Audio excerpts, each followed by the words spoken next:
Selamat pagi Bu, perkenalkan saya dengan Dr. Feby yang akan melakukan pemeriksaan falsafah manover. Mungkin akan menimbulkan rasa tidak nyaman, apakah Ibu bersedia? Baik. Sebelum melakukan pemeriksaan, saya akan melakukan cuci tangan terlebih dahulu. Lalu saya akan minta pasien untuk duduk dengan nyaman dan saya akan duduk di samping pasien. Lalu saya akan minta pasien untuk menarik nafas dalam-dalam. Sebelumnya dibuka dulu maskernya Bu. Baik, silakan menarik nafas dalam, lalu menahan nafasnya dengan menutup mulut dan menjepit hidungnya. Lalu saya akan minta pasien untuk menghembuskan nafasnya melalui hidung yang tertutup.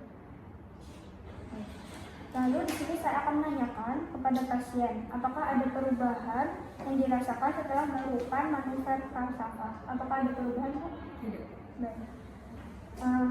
Baik Bu, pemeriksaan telah selesai, semuanya normal. Apakah ada pertanyaan Bu? Tidak. Baik. Lalu saya akan mencuci tangan dan melangkah kembali. Terima kasih ya Bu.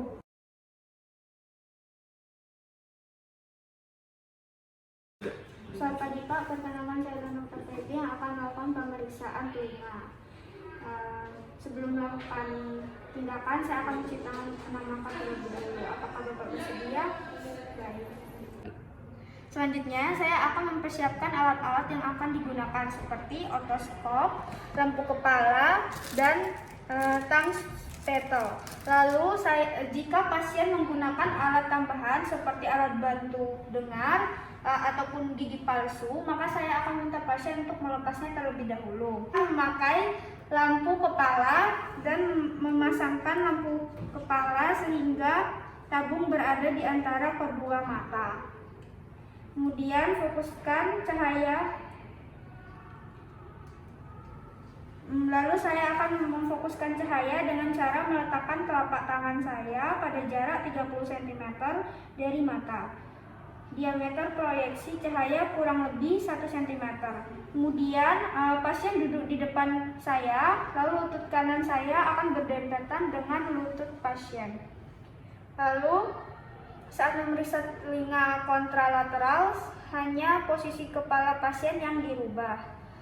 Lalu saya akan melakukan inspeksi pada auricula kanan, apakah didapatkan kelainan bentuk dan ukuran, apakah didapatkan tanda-tanda radang, ataupun didapatkan adanya benjolan seperti ateroma, hematoma, dan pseudokista.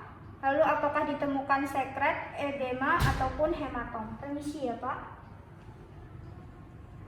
Kemudian selanjutnya saya akan mengevaluasi liang telinga, apakah bentuk lapang sempit, atresia atau stenosis, apakah terjadi infeksi seperti hiperemia, edema, sekret, furunkel, lalu apakah ada serumen atau tidak, menyumbat atau tidak, dan apakah terdapat benda asing ataupun tumor.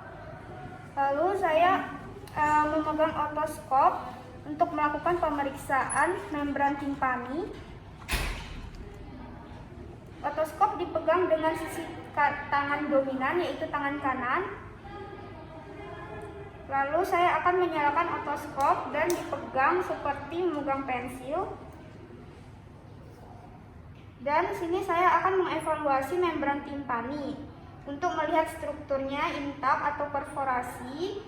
Lalu bentuk perforasinya ruptur atau sikriatik ataupun granulasi, lalu bayangannya kolesteatom, lalu apakah refleks cahayanya ada atau tidak, seperti ke jam 5 kiri, lalu jam 7 itu kanan, lalu posisinya retraksi atau bombans, lalu sekret dan warnanya apakah ada hiperemi, apakah warnanya kuning, hitam, ataupun putih. Ini siapa?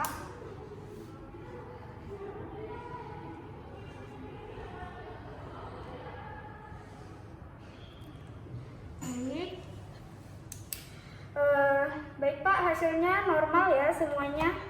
Lalu saya akan melakukan palpasi pada daerah retroauricula dan preauricula. Apakah didapatkan adanya benjolan? Bila ada, apakah terdapat nyeri tekan saat palpasi? Misi ya Pak. Apakah ada rasa nyeri Pak? Baik, misi Pak, apakah ada nilai sendiri?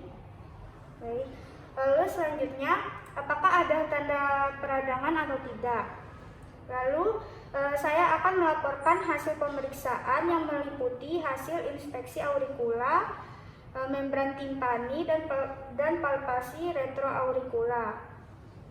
Dan saya akan melakukan hal yang sama pada sisi telinga sebaliknya atau kontralateral. Lalu saya akan melepas sarung tangan dan mencuci tangan 6 langkah kembali, dan saya akan melaporkan hasil pemeriksaannya pada pasien. Baik Pak, pemeriksaan telah selesai, semuanya normal ya Pak.